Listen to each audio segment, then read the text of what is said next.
오늘 우리에게 주시는 하나님의 말씀은 빌립보서 2장 5절에서 11절까지의 말씀입니다. 이제 제가 하나님의 말씀을 봉독하겠습니다. 너희 안에 이 마음을 품으라. 곧 그리스도 예수의 마음이니 그는 근본 하나님의 본체시나 하나님과 동등됨을 취할 것으로 여기지 아니하시고 오히려 자기를 비워 종의 형체를 가지사 사람들과 같이 되셨고 사람의 모양으로 나타나사 자기를 낮추시고 죽기까지 복종하셨으니 곧 십자가에 죽으심이라. 이러므로 하나님이 그를 지극히 높여 모든 이름 위에 뛰어난 이름을 주사 하늘에 있는 자들과 땅에 있는 자들과 땅 아래에 있는 자들로 모든 무릎을 예수의 이름에 꿇게 하시고 모든 입으로 예수 그리스도를 주라 시인하여 하나님 아버지께 영광을 돌리게 하셨느니라. 아멘. 성도 여러분, 우리 인간의 영혼은 어떻게 생겼을까요? 참 재미있는 질문이죠. 여러분 한번 상상해 보시기 바랍니다. 우리의 영혼은 과연 어떤 모양새를 하고 있을까요? 프랑스의 수학자 블레즈 파스칼은 모든 사람의 영혼에는 오직 하나님으로만 채워질 수 있는 빈 공간이 있다고 했습니다. 이로 미루어 볼 때 우리의 영혼이 어떤 형체를 가지고 있는지 볼 수 없지만 한 가지 분명한 것은 스스로 자기 충족적이지 않다는 것을 짐작할 수 있습니다. 즉 우리 영혼은 무엇인가에 의해서 채워질 수 있는 모양새를 하고 있는 것이죠. 그래서 산상수훈의 팔복 중 첫 번째는 심령이 가난한 자는 복이 있나니 천국이 그들의 것이며 그랬는데요. 천국은 오로지 천국을 배고파하고 목말라 하는 심령에게 임하는 것이라는 뜻입니다. 하나님께서 창세기 2장에서 아담과 하와에게 이렇게 말씀하셨습니다. 너희들 에덴 동산에 있는 모든 나무 열매는 다 먹어도 되는데 선악과만큼은 절대로 먹지 말거라 하셨는데요. 이것을 다른 말로 표현하면 아담과 하와야, 내가 너희 영혼 안에 나와 나에게 속한 선한 것들로만 채울 수 있는 빈 공간을 창조해 놓았노라. 그런데 그 영혼의 빈 공간을 다른 것들로 채우려고 하지 말거라. 그런 뜻이에요. 그런데 사탄은 아담과 하와를 어떻게 유혹했습니까? 아니야. 너의 영혼은 하나님께 속한 것이 아닌 네가 원하는 다른 것들로도 얼마든지 만족스럽게 채울 수 있어. 즉 너는 네 마음대로 할 수 있어 라고 유혹한 것이죠. 그래서 그 유혹에 빠진 사람들은 오직 하나님과 하나님께 속한 것으로 채울 수 있는 우리 영혼을 하나님 아닌 것과 하나님께 속하지 않은 죄된 것들로 채우려고 허덕이게 되는데요. 그것이 바로 집착이요 중독이며 우상숭배입니다. 그래서 왜 이런 말이 있죠? 중독에 빠진 사람은 묵상할 수 없다. 중독에 빠진 사람은 묵상이 불가능합니다. 왜냐하면 자신의 영혼이 하나님 아닌 것들로 가득한데 어떻게 하나님을 묵상할 수 있겠습니까? 서울대 심리학과 곽금주 교수님은 심리학적으로 자존감과 소비를 연관시켜 분석했는데요. 사람은요, 자존감이 낮아지면 낮아질수록 자신의 가치를 높여줄 물건을 더 많이 사들이려고 한다고 합니다. 그리고 자신을 더욱 멋지게 치장하려고 한다는 것이죠. 게다가 요즘과 같은 소비 시대의 광고와 마케팅은 끊임없이 우리를 설득합니다. 당신은 이것만 가지면 더 존귀해질 수 있습니다. 이것만 가지면 사람들이 당신을 절대 무시하지 못할 겁니다. 그러나 하나님께 속한 선한 것들이 아닌 욕망의 차원의 것들로 가득 채워진 나는 진정한 자아가 아닙니다. 그것은 거짓된 나입니다. 그래서 거기엔 참 만족이 없죠. 그러면 여러분, 하나님께 속한 선한 것들이 아닌 욕망의 차원의 것들로 우리 자신을 채우는 것이 왜 우상 숭배가 되는지 아십니까? 신학자 폴 티일리는 이런 말을 했습니다. 우리가 궁극적으로 관심을 갖는 것이 바로 우리의 하나님이다 그랬어요. 티일리는 조금 철학적인 용어를 써서 하나님이 궁극적 관심이라고 했어요. 근데 모든 사람이 하나님을 궁극적 관심으로 보고 있지는 않습니다. 그래서 내가 궁극적 관심을 갖는 것이 하나님이 아닐 경우 그것이 내 안에 하나님을 몰아내버리고 하나님과 동등됨을 취하기 때문에 그것이 바로 우상숭배가 되는 것입니다. 첫 번째 아담이 실패하고 두 번째 아담이신 예수 그리스도께서 공생애를 시작하실 때 사탄은 놀랍게도 똑같은 유혹을 합니다. 사탄은 예수님께 돌을 떡으로 만들어서 하나님 아니면 채울 수 없는 그 부분을 채워보라고 유혹했죠. 즉 하나님 아닌 것으로 만족해보라는 겁니다. 그러나 예수님께서는 하나님만이 채우실 수 있는 부분을 다른 것으로 채우라는 유혹을 거절하시고 시험에서 승리하셨습니다. 사랑하는 성도 여러분, 나의 영혼은 지금 무엇으로 가득 채워져 있는 것 같습니까? 오직 하나님으로만 채우실 수 있는 내 영혼의 중심을 다른 것으로 채우면서 더욱 애타는 목마름 가운데 계시지 않습니까? 어떤 사람이 지혜를 구하기 위해서 유명한 수도자를 찾아갔습니다. 그런데 그는 수도자에게 지혜의 말씀을 듣고자 하기보다는 자신의 경험과 생각을 수다스럽게 계속 쏟아놓기만 했습니다.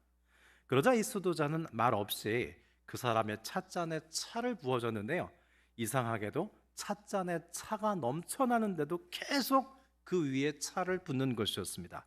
이 사람은 놀라서 아니 수도자님, 왜 차를 이렇게 넘치도록 부으시는 겁니까? 라고 묻자 수도자는 말하기를 지금 자네 속이 어리석음으로 가득 차 있는데 어찌 지혜가 들어갈 구석이 있겠는가? 자네의 어리석음을 비워낼 때 비로소 지혜가 채워질 것이네 라고 말했습니다. 여러분, 기도할 때도요, 기도의 목적은 내가 얼마큼 하나님께 많은 말씀을 들었느냐가 아니에요. 사실 기도의 목적은 하나님의 음성을 듣는 것입니다. 근데 우리가 하나님의 음성을 듣고자 하면 우리 안에 하나님의 음성이 들어올 영적인 공간이 마련되어 있어야 돼요. 내 말로 내 생각으로 가득 차 있을 때는요, 하나님의 음성이 비집고 들어올 수가 없습니다. 그래서 여러분, 기도할 때는요, 하나님께 우리 마음을 쏟아내는 게 먼저예요. 기도를 시작하자마자 하나님의 음성이 들려오는 경우가 있긴 있지만 아주 드뭅니다. 먼저 하나님의 음성이 우리 영혼에 들어올 자리가 마련돼야 되는데, 그래서 여러분, 간구 기도가 기도의 시작이고 기초예요. 먼저 우리 마음을 하나님께 쏟아낸 다음에 우리 영혼의 공간에 하나님의 음성이 들어오게 되어 있습니다. 그게 바로 기도의 구조예요. 이처럼 우리 그리스도인의 삶의 방식은요, 우리 안에 죄된 욕망의 차원의 것들을 비워내고 하나님께 속한 것들로 우리 영혼을 채우며 살아가는 것입니다. 비움과 채움. 이 대림절 두 번째 주간에 비움과 채움의 영적 리듬을 살아가 보시기 바랍니다.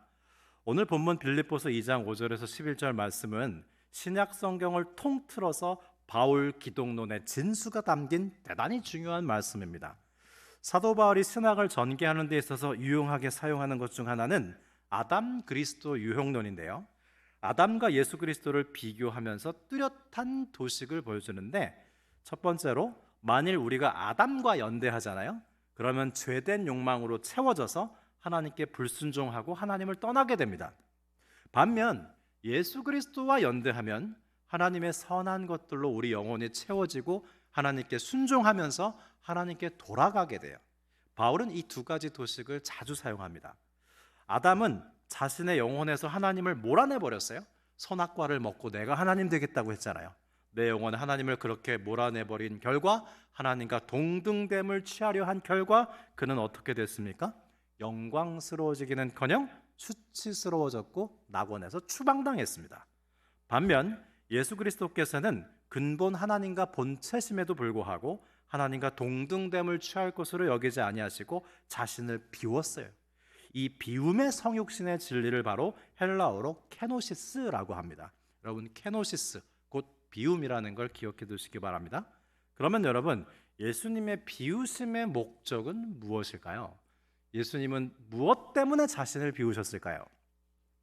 인도에서 선교 활동을 하고 있는 한 선교사님이 어느 날 힌두교 승려와 함께 길을 걷다가 그만 실수로 개미굴을 밟고 말았습니다. 압사당한 개미들을 보면서 힌두교 승려는 안타까워하며 선교사를 책망했습니다. 이렇게 많은 개미들을 죽이다니 어떻게 하겠느냐고.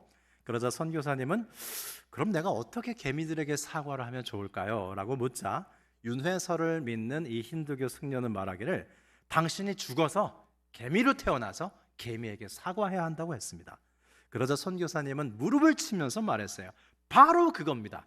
그와 같은 이유로 하나님이신 예수님께서 사람이 돼서 이 땅에 오신 겁니다. 우리가 개미하고 이야기하려면 개미가 되어야 하듯이 하나님께서 인간을 구원하시기 위해 사람이 되신 겁니다. 그렇게 성육신의 진리를 설명했다고 합니다. 오늘 본문 빌립보서 2장 6절에서 7절이 바로 그런 말씀인데요.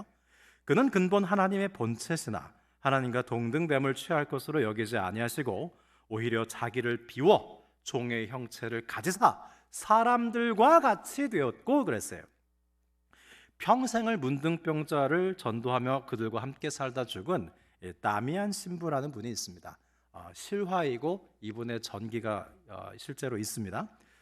그는 문둥병자들이 모여 사는 몰로카 섬으로 가서 구호 활동을 벌이면서 문둥병자들에게 전도를 했지만 번번이 실패로 돌아가곤 했습니다. 이 문둥병자들이 다미안 신부의 전도와 구제를 도덕적 향락주의라고 비난했어요. 여러분, 도덕적 향락주의가 뭔지 아십니까? 건강한 사람이 병자를 도우면서 부자가 가난한 사람을 도우면서 그걸 즐기는 겁니다. 나는 이렇게 우월하고 나는 이렇게 좋은 일을 한다. 그것을 도덕적 향락주의라고 비난한 것이죠. 그렇게 문둥병자들이 끝내 마음을 열지 않자 이 다미안 신부는 하나님께 기도를 했습니다. 하나님, 저도 문둥병에 걸리게 해주십시오. 그래야 저들에게 복음이 전해질 수 있습니다.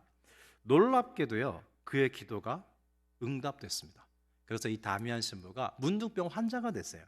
그런데 그제서야 문둥병 환자들이요, 문둥병 환자가 된 다미안 신부가 전하는 복음을 받아들이기 시작했습니다. 이것은 실화입니다. 여러분, 이처럼 비움의 목적은요, 한쪽을 얻기 위해서 다른 쪽을 버리는 것이 비움의 목적이에요. 있으면서 없는 자가 되고 알면서 모르는 자가 되고 힘이 있으면서 힘이 없는 사람이 되는 이유는 오로지 생명을 구원하여 얻기 위함입니다. 불교의 경우 단지 버리기 위해서 비웁니다. 그러나 기독교는요, 영혼을 얻기 위해서 비우는 겁니다. 여러분 한번 생각해 보십시오. 가정에 평화가 있습니까? 직장에 평화가 있나요? 교회에 평화가 있습니까? 그렇다면 구성원 중에 누군가가 자기를 비웠기 때문일 겁니다. 반면 구성원 모두가 자신을 100% 주장한다면 그 공동체는 숨막히는 집단으로 전락하게 되는 거예요. 사실 우리의 삶은요, 너무 없어서 문제가 되기보다는 너무 많아서 문제가 될 때가 더 많습니다. 고혈압, 당뇨, 비만, 이런 건강에 이상이 생기는 것도요, 너무 못 먹어서 생기는 게 아니에요. 너무 많이 먹어서 생기는 거죠. 재산이 많으면 좋습니까? 좋은 것도 많겠죠. 그런데요, 재산이 많으면요, 그만큼 얽매이는 것도 많아집니다. 부모가 재산이 많을수록요, 그 재산을 물려받을 형제 자매 간의 사이는 갈등이 많고 사이가 좋지 않은 경우가 더 많습니다. 여러분, 대기업의 가족들을 보면 형제 간의 사이가 좋은가요? 그런 대기업은 본 적이 없습니다. 오히려 가난한 가정일수록 형제 간의 사이가 좋아요. 그래서 20세기를 대표하는 건축가인 비스반디어 로에는 less is more라는 유명한 말을 했습니다. 즉, 최소한의 것이 오히려 우리를 더욱 풍요롭게 한다는 것이죠. 그런데 여러분, 예수님의 비움은 그냥 아무런 어려움 없이 비워버리시는 게 아니에요. 예수님의 비움에는 온갖 고초와 모욕과 고난이 수반된 비움입니다. 8절 말씀입니다. 사람의 모양으로 나타나사 자기를 낮추시고 죽기까지 복종하셨으니 곧 십자가의 죽으심이라 그랬어요. 즉, 예수님의 비우심은 죽기까지 복종하신 비우심이에요. 그러면 여러분, 복종이란 무엇일까요? 복종은 순종과 굴종과는 다릅니다. 그럼 순종은 뭔가? 순종은요, 하나님의 뜻에 기꺼이 동의가 되는 거예요. 그래서 내 뜻과 하나님의 뜻이 같아져요. 기쁨으로 하나님의 뜻을 받아들이고 따르는 게 순종입니다. 반면 굴종이란 하기 싫은 걸 억지로 붙잡아다가 하게 하는 게 굴종이에요. 굴종을 하나님은 기뻐하시지 않습니다. 반면 복종은요, 하나님의 뜻과 나의 뜻이 다른 거예요. 순종은 하나님의 뜻과 나의 뜻이 같은 겁니다. 하나님의 뜻에 내 뜻이 따를 수 있을 것 같아. 나의 뜻과 하나님의 뜻이 같아서 기꺼이 따르는 게 순종이라면, 복종은 하나님의 뜻과 내 뜻이 다른 거예요. 뿐만 아니라 하나님의 뜻이 도무지 이해도 안 돼요. 그러나 하나님의 뜻이라는 이유만으로 억지로가 아닌 자발적으로 따르는 것이 복종입니다. 여러분, 예수님께서 겟세마네 동산에서 할 수 있거든 이 잔이 지나가게 해달라고 예수님의 뜻을 말씀드렸어요. 하나님의 뜻과 예수님의 뜻이 달랐습니다. 그러나 결국 예수님이 나의 원대로 마옵시고 아버지의 원대로 하옵소서라고 기도하셨어요. 복종하셨습니다. 이처럼 비움이란 자신을 높이는 것이 아니라 낮추는 것이고요, 자신을 주장하는 것이 아니라 하나님께 복종하는 것이 비움입니다. 그러면 예수님의 비움의 결과는 무엇입니까? 오늘 본문 빌립보서가 보내어진 이 빌립보라는 도시는 신생 도시인데요, 로마 황제 옥타비아누스가 자신을 추종하던 퇴역 장교들을 우대하고자 세운 도시였어요. 그래서 이 빌립보는 모든 면에서 로마를 닮도록 했습니다. 그는 은퇴한 군인들이 빌립보에 살도록 하면서 그들의 명예를 지켜주었는데요, 그래서 빌립보 사회는 어떤 분위기였냐면, 퇴역한 군인들이 자신의 지위와 서열을 스스로 뽐내고 의시되고 과시하는 분위기였어요. 그곳에 살던 빌립보 교인들도 그런 사회 분위기에 영향을 받아서요, 교회 안에서 서로 높였습니다. 서로 뽐내고 의시되고 과시하고 서열 매기고, 그렇게 하다 보니 교회 안에 시기와 분쟁과 다툼이 일어났어요. 그런 상황에서 사도 바울이 예수님께서는 정반대로 자기를 비워 종의 형체를 가져 자신을 낮추시고 죽기까지 복종하셨다는 것을 역설한 것이 빌립보서입니다. 오늘 본문 전반부인 5절에서 8절이 예수님의 비유심에 관한 내용이라면, 예수님의 비유심의 결과는 후반부인 9절에서 11절이에요. 그러면 예수님의 비유심의 결과가 무엇인지 한번 보실까요? 이러므로 하나님이 그를 지극히 높여 모든 이름 위에 뛰어난 이름을 주사 하늘에 있는 자들과 땅에 있는 자들과 땅 아래에 있는 자들로 모든 무릎을 예수의 이름에 꿇게 하시고 모든 입으로 예수 그리스도를 주라 시인하여 하나님 아버지께 영광을 돌리게 하셨느니라 그랬어요. 즉 예수님의 비유심의 결과는 내가 나를 스스로 높이는 것이 아니라 하나님께서 높여주시는 결과를 가져온 것입니다. 여기서 우리는 내가 할 일과 하나님께서 하실 일을 구분할 수 있어야 되는데요, 내가 할 일은요, 스스로 비우는 거예요. 스스로 낮아지는 겁니다. 그리고 하나님께 복종하는 것이죠. 아무리 교회에서 칭찬받을 만한 섬김과 봉사를 많이 했다고 하더라도 우리는 그저 무익한 종입니다. 그저 마땅히 해야 할 바를 한 것입니다 라고 해야 할 것입니다. 반대로 만일 칭찬받기 위해서 봉사하고 인정받기 위해서 섬겼다면, 감투를 쓰기 위해서 헌신한다면 어떻게 되겠습니까? 그것은 자신을 스스로 높인 것이기에 헛된 영광일 뿐입니다. 혹 높아지는 일이 있다면 하나님께서 높여지실 때만 높아질 수 있는 것입니다. 또한 비움의 결과는요, 채움이에요. 여러분, 교회 공동체에서 헌신하고 많은 봉사와 섬김을 했다면 어떻게 달라져야 했을까요? 올 한해 봉사를 마치는 분들이 계십니다. 또 임기가 끝나는 분도 계세요. 봉사하고 섬기기 전과 후가 어떻게 달라지셨습니까? 봉사하고 섬기셨다면 나는 비워져야죠. 그리고 예수님으로 채워져야 하는 겁니다. 이제 나 중심적이 아닌 예수님 중심적인 삶을 살 수 있어야 돼요.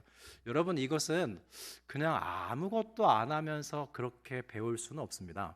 그래서 여러분, 신앙이 좀 성장하게 되면 예배만 드리는 데서 멈춰 계시지 마시고 섬김과 봉사의 자리에 뛰어들으세요. 그때 나를 비우는 게 뭔지 알 수 있어요. 그때 예수님으로 채운다는 게 뭔지 알 수 있습니다. 내가 드러날 수 없거든요. 주님을 드러내야 되거든요. 거기서 나는 이제 무대 가장자리로 물러나는 거예요. 주님을 무대 중앙으로 모셔드리는 겁니다. 세례 요한의 말로 하면 그는 흥하여야 하겠고 나는 쇠하여야 하리라. 이것이 여러분 봉사와 섬김의 열매예요. 봉사하고 섬겼다면, 이제 은퇴했다면, 우리 은퇴 장로님, 권사님, 은퇴 안수 집사님들은 이제 자신을 드러내는 거에 관심이 없어요. 이제 내가 중심이 아니게 됐거든요. 그래서 온전히 예수님 중심적 삶을 살게 되는 것입니다. 반드시 봉사와 섬김을 통과하면서 그걸 배울 수 있어요. 책 보고 배울 수 없습니다. 그러면 여러분, 우리는 어떻게 우리 자신을 비울 수 있을까요?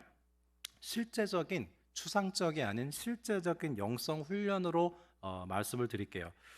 금식이라는 걸 훈련해 볼 수 있습니다.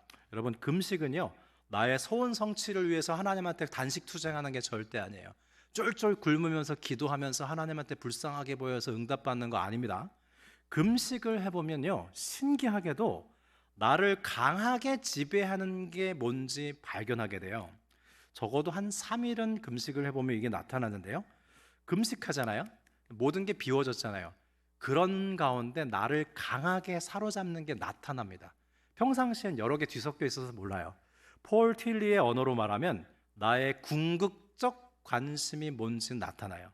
만일 금식을 한 3일 했는데 술이 나를 지배하고 있잖아요. 그럼 술이 엄청 땡깁니다. 돈이 나를 지배하고 있었잖아요. 평상시엔 모르죠. 나를 지배하는 게 많으니까. 근데 금식을 하면요, 그 중에 제일 강하게 나를 지배하는 게 가장 많이 땡겨요. 그래서 금식을 통해서 나를 지배하는 건지 뭔지 알아차리고 그것에 저항하면서 그 자리를 비우고 예수님께서 나를 다스리도록 하는 것이 사실은 금식의 목적입니다.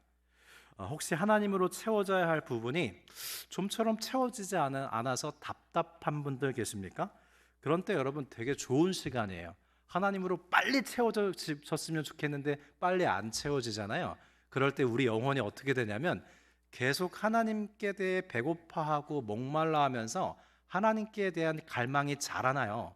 여러분, 그때는 왜 하나님으로 내가 빨리 안 채워지지? 안달할 게 아니라 하나님을 향한 열망을 계속 키워나가야 합니다. 그러면 다른 쓸데없는 것들에 대한 갈망이 줄어들어요. 하나님께 대한 갈망이 막 자라면서 내가 하나님께 대해 배고파하고 목말라 하면서 이 하나님에 대한 갈망이 다른 여타의 갈망을 점령합니다. 그래서 여러분, 빨리 채워지는 게 중요한 게 아니고 하나님께 대한 열망을 키워나가는 거예요. 그러면서 불필요한 열망을 비워내고 예수님으로 채움을 얻는 것입니다. 해마다 성탄절이 되면 대학로나 각 교회에서 공연하는 성극이 하나 있습니다. 그것은 다름 아닌 빈방 있습니까? 라는 성극이에요. 아마 보신 분도 계시겠고 연극에 참여해 보신 분들도 계실 텐데요. 이 성극은 실화입니다. 어느 시골의 작은 학교에서 성탄절을 맞이해서 성극을 준비하고 있었는데요. 선생님은 아이들에게 요셉과 마리아 등 배역을 분담했는데 마침 그 학급에는 지능이 다소 떨어지는 덕구라는 아이가 있었어요. 이게 원래 미국 거거든요. 미국 아이 이름은 윌리엄이에요. 윌리. 우리나라로 오면서 덕구가 됐어요. 네.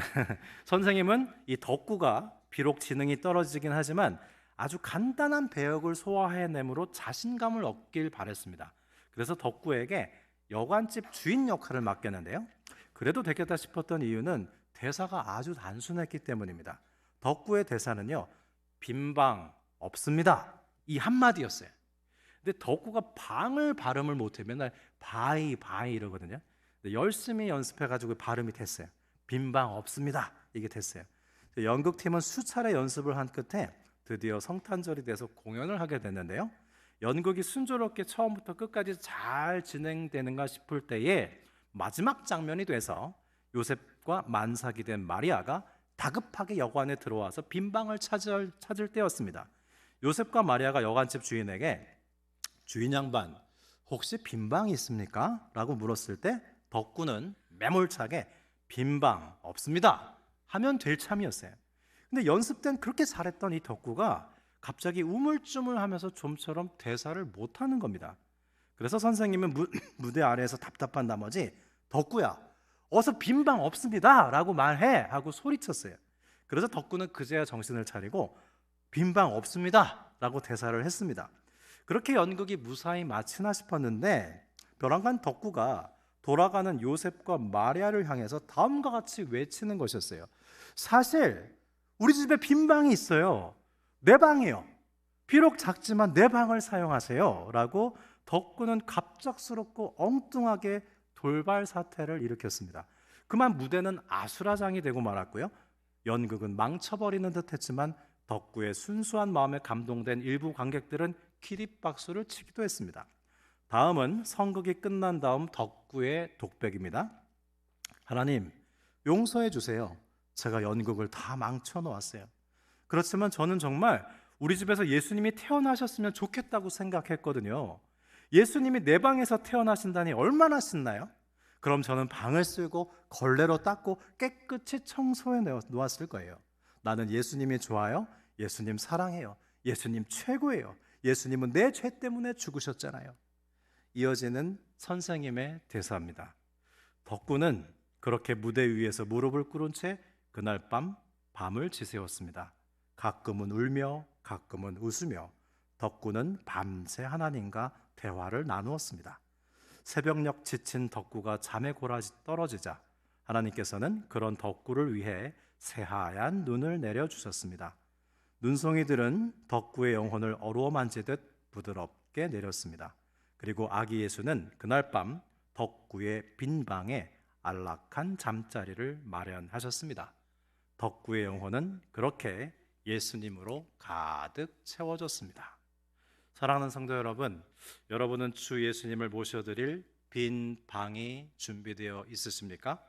우리의 욕심과 이기심과 시기와 질투, 분노 등 죄악으로 가득한 우리 영혼의 방을 깨끗이 비워버리고 주 예수님을 맞이하여 주님과의 사랑의 교제로 가득 채워진 비움과 채움의 복된 대림절이 되시기를 기원합니다. 기도드리겠습니다.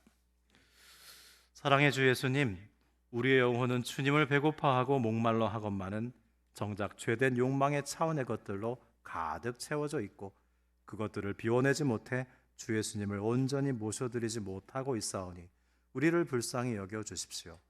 예수님께서 우리를 구원하시기 위해 자신을 비워 종의 형체를 가져 죽기까지 복종하시고 십자가에 죽으시고 부활하셨사오니 이 대림절에 오직 주 예수님만이 우리의 영혼에 좌정하시어 우리를 다스려 주관하여 주옵소서. 우리의 죄된 욕망이 비워지고 구원자이신 예수님으로만 채워지기 원하며 이미 오셨고 다시 오실 예수 그리스도의 이름으로 감사하며 기도드립니다. 아멘.